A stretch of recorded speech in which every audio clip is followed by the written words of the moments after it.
こんにちは。今回は、HDMI 端子の搭載有無について、市場調査をしたので、その調査結果をもとに、HDMI 端子の今後の搭載動向を共有しつつ、どうして、新型 X トレイル SNT33 には、HDMI 端子が搭載されていないのか、現時点でどうやってミラーリングすればよいのか、Amazon 商品などで調べてみた結果も共有いたします。Now loading。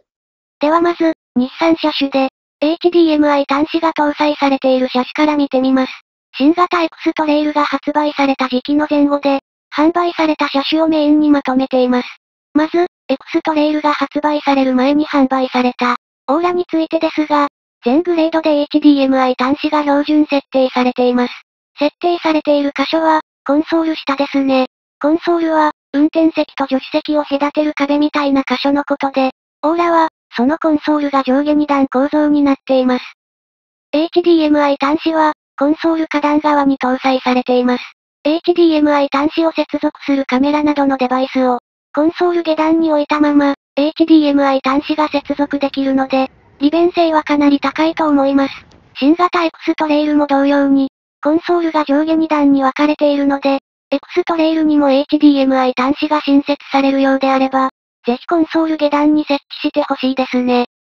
続いて、X トレイル発売前に販売されたアリアですが、こちらも標準仕様で HDMI 端子が装着されています。HDMI 搭載箇所は、コンソールではなく、インパネ中央部にある、収納棚を開けると、写真のように収納スペースの上部に取り付けられています。開けたままにすることで、扉が倒れ、水平になるので、テーブルのようにも使うことができて、映像デバイスやゲーム機などを置けるスペースが、十分に確保できそうでした。高級車ということもあり、収納内側が植毛塗装されているので、滑り止めにもなりそうでした。最後は、セレナです。セレナは、新型 X トレイルよりも後に発売されましたが、HDMI 端子は付けることができます。標準仕様ではなく、オプション仕様にはなりますが、取り付け費用として、およそ2万円支払うことで、HDMI 端子を増設できるようです。正直なところ、取り付け費用で2万円もかかるとは思いもしなかったのですが、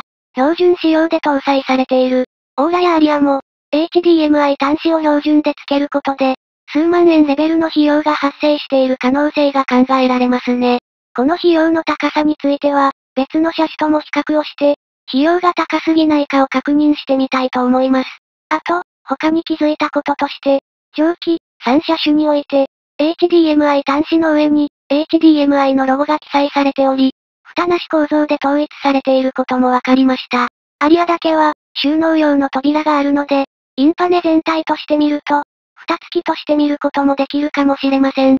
では、次にトヨタを見てみます。先に結論を言ってしまうと、私が調べた限りでは、ハリアー、BZ4X、ラブ4ともに、6050円の費用だけで、HDMI 端子を搭載できます。いやー、安い、と思ってしまいました。どうして安いのか詳細はわかりませんが、一番の差は取り付けのしやすさかと思います。日産の場合は、HDMI 用の平面構造を内張りを設ける傾向があるため、取り付け分解に手間がかかる構造になっています。しかし、トヨタは、外付けで HDMI 端子用のユニットを、ポンと置くだけにしているので、スペースと配線上の都合さえクリアできれば、内張りの形状によらず、簡単に配置ができ、写真からも伺えますが、取り付けや分解も難しそうには見えないです。なので、ディーラーでの工賃が、トヨタは安いのかなと感じました。日産は、わざわざ取り付け費用と記載していますが、HDMI の入力端子は費用がどのくらいかかるんでしょうかね。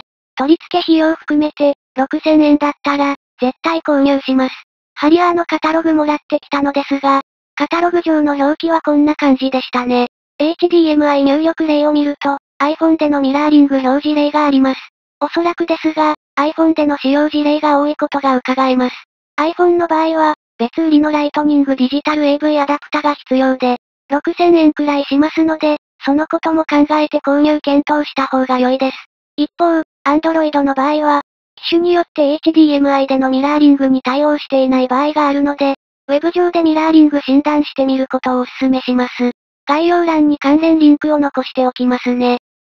そしてその他の車種ですが、ホンダのボルトエゼルやマツダの CX5 には、HDMI 端子の設定がありませんでした。スバルのフォレスターに関しては、1万円支払うと外付けできるタイプのナビがありました。日産同様に外観重視していることが伺えますね。それでも1万円だから、日産の HDMI 端子は業界的には割高な印象を受けます。といった感じで、業界全体として見ると、HDMI 端子の導入は、まだまだなされていないようにも見えます。ブランドごとで、お客さんの好みが分かれているんですかね。とはいえ、ネット上の掲示板では、少なくとも、車所有者の要望として、HDMI 端子が欲しそうなコメントがいくつか見つかるので、どのメーカーの車でも、HDMI 端子は欲しがっているはず。また、日産の HDMI 端子の採用傾向からも、今後、HDMI 端子の導入が活発になっていくと思われます。ちなみに、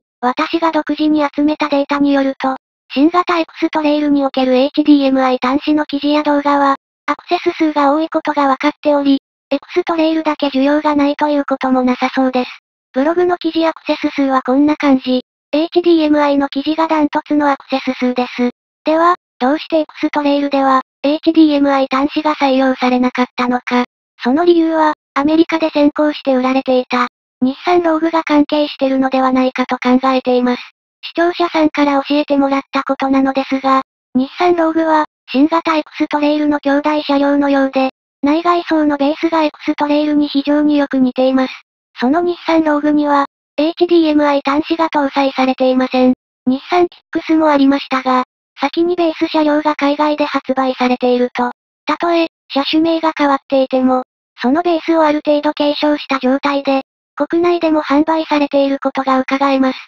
日産キックスの場合は、タイで先に販売されていて、その後で、国内販売されていましたね。X トレイルは、日産ノートやアリアの後で国内販売されましたが、アリアやオーラは、日本から販売されており、開発の自由度が X トレイルよりもあったのかもしれません。そういった理由であれば、今後、X トレイルで新型モデルやマイナーチェンジがあれば、HDMI 端子が搭載される可能性は高いと思います。しかし、何を言ったところで、HDMI 端子は今のところ加えられそうにないので、オトカストでのミラーリングを紹介します。X トレイルのコンソールにある、USB Type A、あるいは、Type C に挿入するだけ。そうすると、専用のナビゲーション画面に切り替わり、YouTube アイコンを選択すると、YouTube 動画が見れます。オッドキャストは、いくつか種類があるので、整理すると、こんな感じ。HDMI に関して言うと、入力端子として機能するのは、一番上のプロ仕様だけのようです。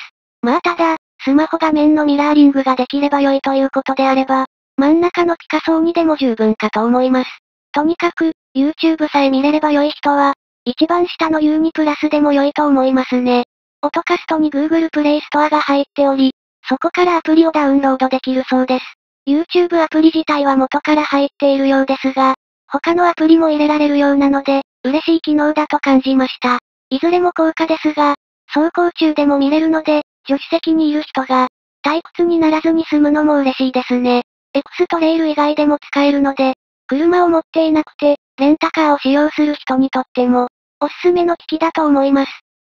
公式サイトで割引も行っているようでしたので、共有しますね。1万円近く割引されているものもありますね。